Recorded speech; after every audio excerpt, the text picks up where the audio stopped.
Sérgio Moro, ex-juiz suspeito, também chamado pelo Glauber Braga de juiz ladrão, né, fez uma postagem nas redes sociais para exaltar os dois piores líderes internacionais da humanidade. Javier Milei, que botou metade da Argentina em condição de pobreza, e o Volodymyr Zelensky, que conduziu dezenas de milhares, talvez centenas de milhares de ucranianos para a morte, né, numa guerra perdida. E ele diz que esses dois líderes internacionais, que são os piores do mundo, são exemplos que o Luiz Inácio Lula da Silva, presidente da República, tá, Sérgio Moro? O maior estadista que o mundo conhece nos dias de hoje, segundo Moro, o Lula deveria seguir o Javier Milei e o Volodymyr Zelensky, né?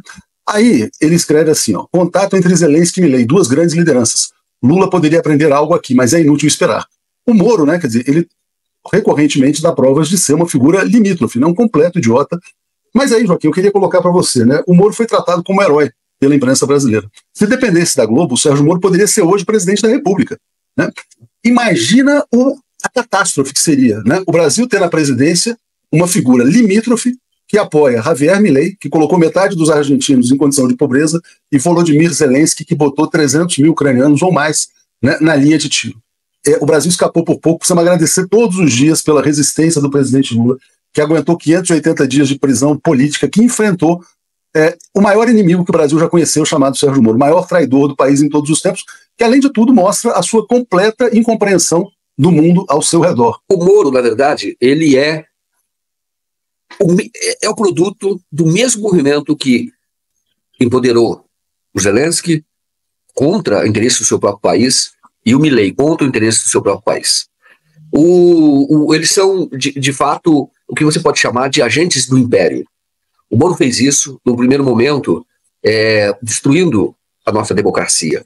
Não destruiu completamente, mas abalou muito com um golpe que foi fruto do ambiente criado pela Lava Jato e depois a prisão política do Lula. Então, o Moro, de certa forma, ele está enaltecendo aqueles que são os seus comparsas, vamos dizer assim.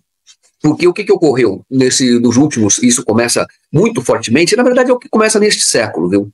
Quando vocês estavam falando a respeito da crise da Europa, a crise da Europa, ela começa com a invasão do Iraque, em cima de uma mentira absurda. Mas naquela ocasião os Estados Unidos sabiam que era uma mentira. A imprensa corporativa dos Estados Unidos também sabia que era uma mentira. Só que o que os Estados Unidos fizeram naquela ocasião, quando eles tinham sido humilhados publicamente, mostraram a sua fragilidade com as Torres Gêmeas. Eles tentaram demonstrar algum tipo de força e saber quem são os seus aliados. Essa disputa está agora em curso. E o Moro é parte dessa disputa. Mas começa lá atrás. E hoje aí você vai tendo os avanços, quando você falou a respeito da guerra contra a Alemanha, e os Estados Unidos contra a Alemanha, é fato também. Não é à toa que as duas personalidades que foram monitoradas, mais do que a liderança chinesa e mais do que a liderança russa, foi Angela Merkel e a Dilma Rousseff, naquela ocasião, no início da década passada. As duas foram, porque eram países que estavam despontando e eram países que tinham uma atuação mais independente. Hoje a Alemanha está totalmente subordinada por conta dessa crise. Então surgiu o Moro, que foi o agente para enfraquecer o Brasil, provocar essa ruína econômica, que nós sabemos que existiu, provocou, tentar destruir, não conseguiu, mas tentou destruir uma organização popular, talvez a mais bem-sucedida organização popular, vamos chamar assim, talvez da história do Brasil, que é o Partido dos Trabalhadores, tentou destruir, fazendo o quê? Por que fez tudo isso? Porque era um agente do Império, foi treinado para isso. Tem o nome da pessoa, já mostrei no documentário quem é essa pessoa e como o Moro foi treinado. Então, esse é o papel do Moro. Ele será sempre um lesa-pátria. Ele tem esse papel. Ele é um traidor entre nós, dos interesses do Brasil. Por isso é que qualquer manifestação do Moro será no sentido de favorecer os interesses, não do Brasil, mas os interesses do Império. Ele foi treinado para isso. Esse é o papel dele.